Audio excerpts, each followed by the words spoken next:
So today would be a bit different. I was cleaning the room and I unearthed these old figures. If you're familiar with them, these are Macfarlane Toys, and they are of Rob Liefeld's Youngblood. This was released 1995. I'm looking at the website right now. It says it was released in 1995, but I'm pretty sure that this chapel, and this Badrock one was part of a previous line. If I'm not mistaken, from the Spawn line. If you're not familiar with the comics, in the early years of Image Comics, the universe, their superhero universe, were interconnected, very well interconnected, even if they have different creators. And in that universe, Chapel, this guy was the guy who killed Al Simmons, who became Spawn, and they were best friends too, and they served in the military. And in fact, in some of the comic books, they were part of a covert action group or something, not Wildcats, but a sort of like a Team 7 of Rob's and Todd's universe. So if I remember back then, these two figures were released with a Spawn wave. It was 1995. The only figure that I got was able to get, I was 14 years old then, and I was from a family that, while occasionally would buy me toys, it was not a priority. And even if I save a lot of money, I would not be able to buy all of this. I would be hard pressed to do that, but I was able to buy only one, and this was this figure, Dutch, which is ironic since I think Dutch was not really created by Rob Liefeld. It was created by one of his talents that he discovered, and he was placed in Team Youngblood. I really liked Dutch back then.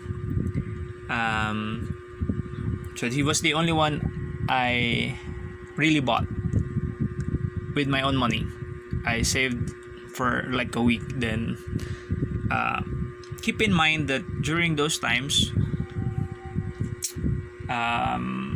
those figures, there was a big jump in prices for action figures, especially the Spawn line.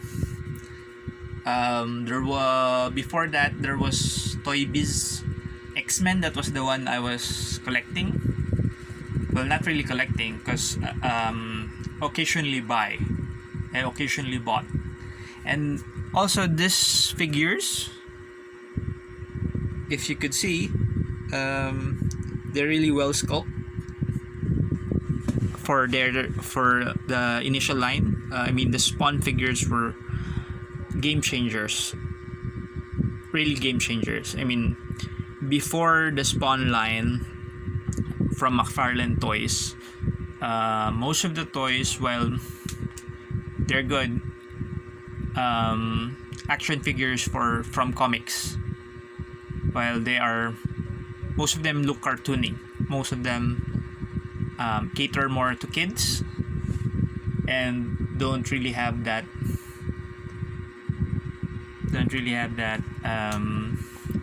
superhero exaggerated sculpt.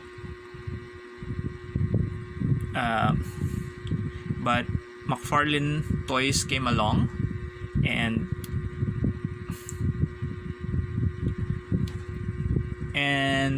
basically changed the way action figures look. If you would get what I'm saying. I mean, this was before Toy Biz Legends, Marvel Legends. This was before any of those NECA lines. Macfarlane started this, having well sculpted, really on model figures, copies of comic book figures, and it was really exciting back then to finally have an action figure that actually looks like the original source material. Of course, it was really expensive, so I wasn't able to get a lot of those. This set I got from a local toy convention. I got it pretty cheap. I don't know why, but here Rob Liefeld is considered a joke by most of the collectors here, and they think that his fame, his popularity, and his successes in the industry are sort of unwarranted and probably should go to somebody else. But I mean, the guy has sold a shitload, a ton of comic books, and still continues to do so. Whenever his name is attached, he has a loyal following, and whatever you say, he created interesting characters, and in most of his designs, these are his designs, really translate well to toys.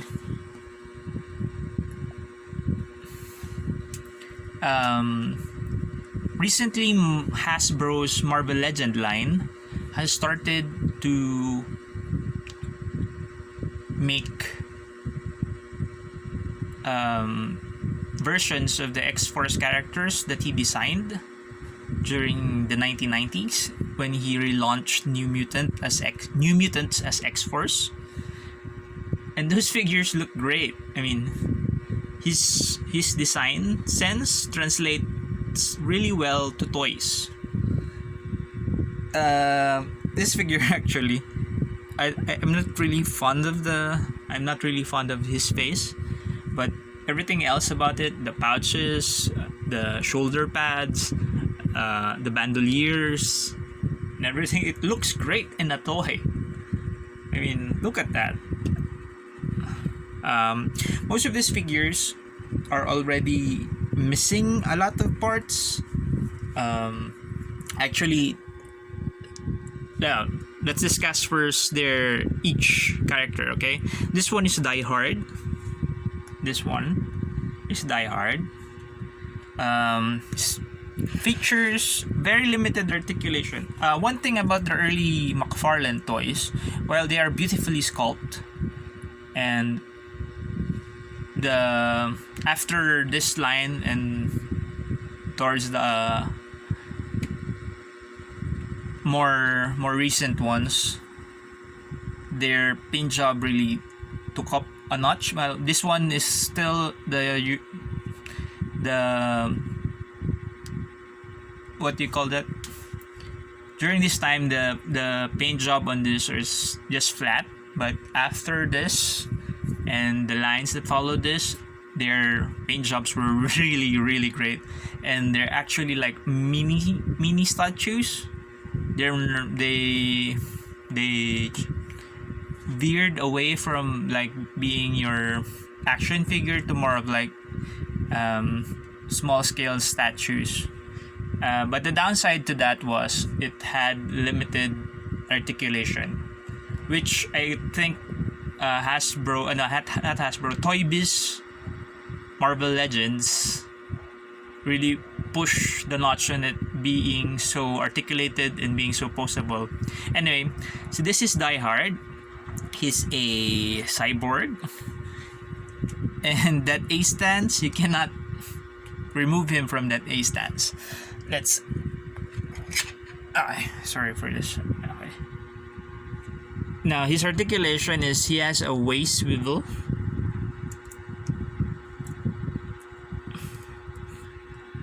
And he has a neck. His neck can go side to side, but it's very tight. Yeah, this one is he's missing his shield and a large ass knife. He has two knives which you can holster here. And like I said, he is in a constant A stance. You can't move that. It's very hard to stand without this one, without the stand. And his elbows can go up and down, and his shoulders, no butterfly joints, no no boot, no ankle. His wrist, no wrist articulation. So basically that's how he'll look like. And if you don't have a stand, he is very hard pressed to stand. And that's Die Hard. The next one is, this one is Chapel, and this one looks really great. See, his gimmick, one of the gimmicks of the toy, is he has the shoulder mounted cannons, which can go forward like that. And he has this really pointy knife and really pointy armalite with really pointy attachment, a bandolier of bullets. Looking at this toy, it's like an amalgamation of Rob Liefeld's design and Jay Lee's rendition. Jay Lee did a run of Youngblood for Youngblood Strike File 1 to 3, and in it he drew Chapel really pointy, and most of this aesthetic, look at those spiky things in his boots. I think comes from that run. And if you would look at it now from top to bottom, see that? The sculpt on this figure would really stand up till now. This looks really nice. This looks really great. The articulation is like the Die Hard figure limited, except this one has a knee bend. Oops, and there goes his gun. This is already broken. See, it's detachable. The edge.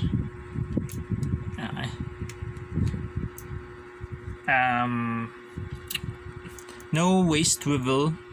His neck could go side to side, but it's very tight. No elbow. Oops, and there goes his. No elbow bend, but it has a swivel, so you can. And also from this other side, it doesn't have an elbow swivel, but has a wrist swivel. And so that's Chapel.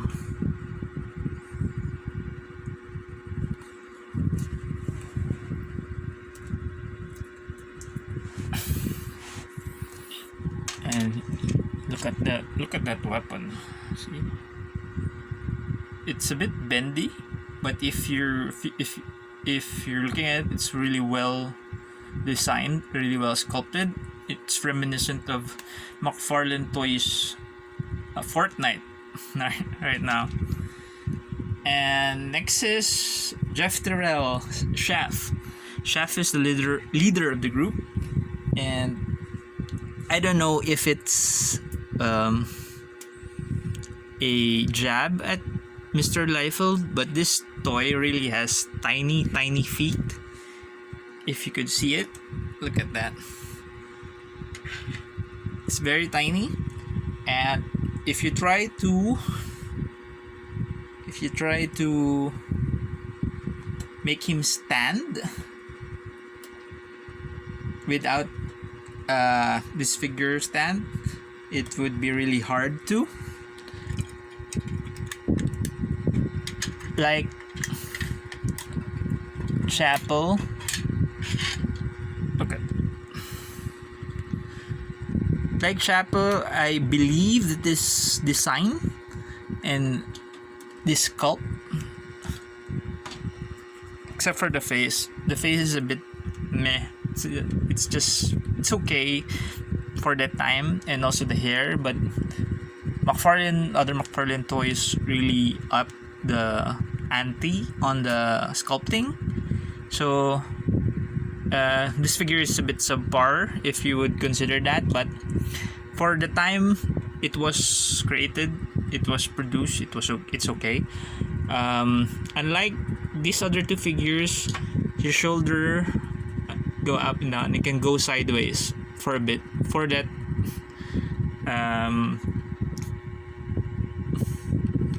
holding position for that bow. Yeah, see, this looks really nice on camera. See, it looks like a Marvel Legend or one of the more modern action figures.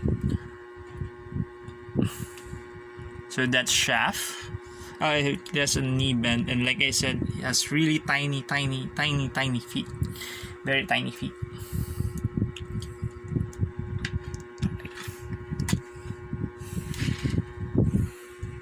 Okay, and then in the middle is Badrock. We'll save that for last. That's the best figure in this line. Next is Sentinel.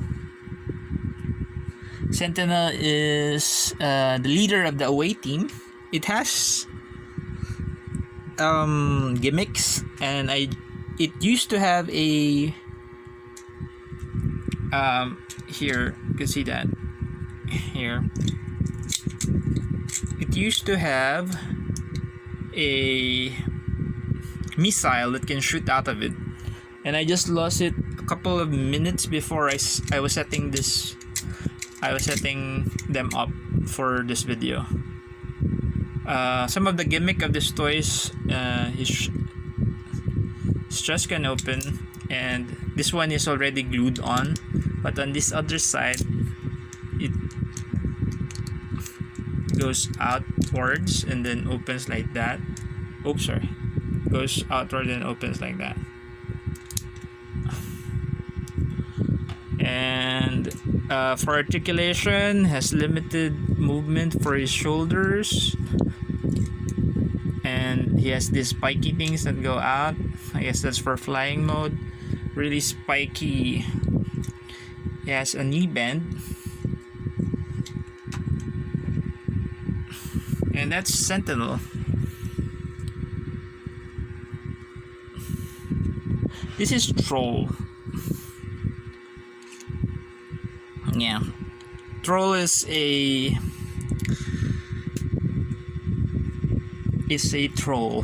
He's an immortal or long-lived creature, joined Youngblood, and he's like 3 inches.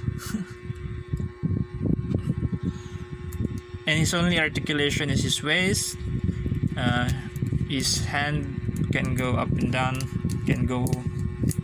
has some wrist articulation, wrist swivels, and I'm missing he comes with a small sled like a motorcycle, like a mini motorcycle, like a motor sled that he rides onto. And this one is Dutch. I really like this figure. Still looks great, actually.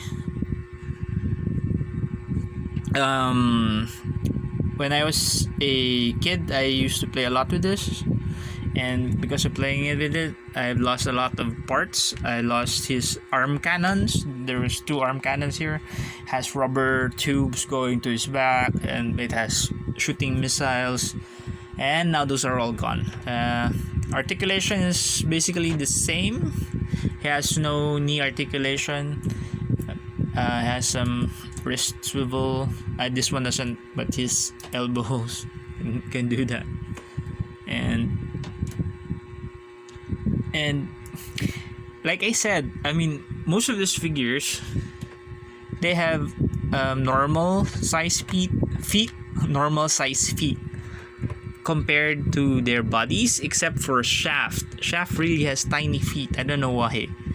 And last but not least, especially, is this behemoth. This is Badrock, and this one was the one I really wanted to get when I was a kid, when I was a teenager, actually. And I got this really for a nice. I really got this nice condition one. It still has its shooting rockets. I'm gonna shoot it. I hope I can find it after this video. There, it still shoots. Both rockets still shoots. And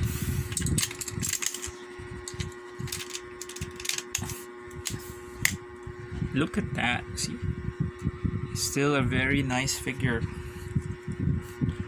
The only articulation it has is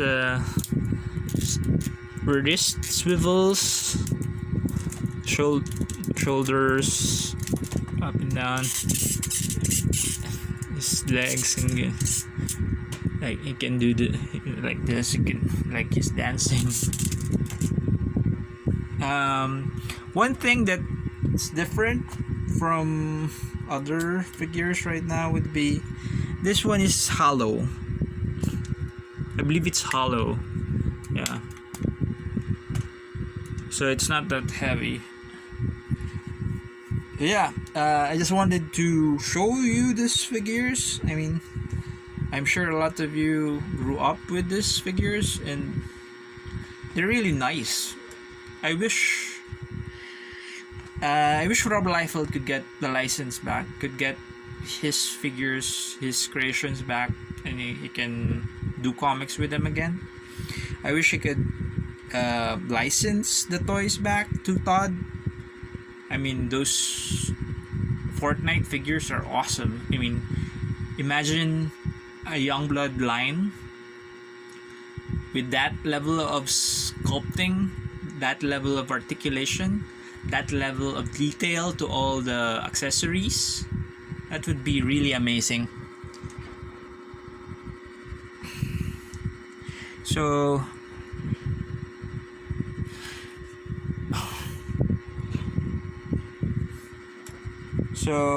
that's it. That's my video. I just rambled for like 20 minutes, and I hope you guys are still watching.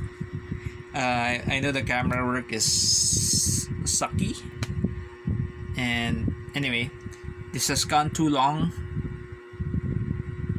and I'm gonna end it right now. So thank you for watching. I hope you come back and watch other videos that I make. I make videos about local Filipino comics. I do make videos also about foreign comics. I also do videos about other toys, mostly robots, Transformers, Gundams, even some Zoids and other action figures. So thank you guys. See you again. If you're inclined, please subscribe to my channel, like this video, and share. Okay, bye guys.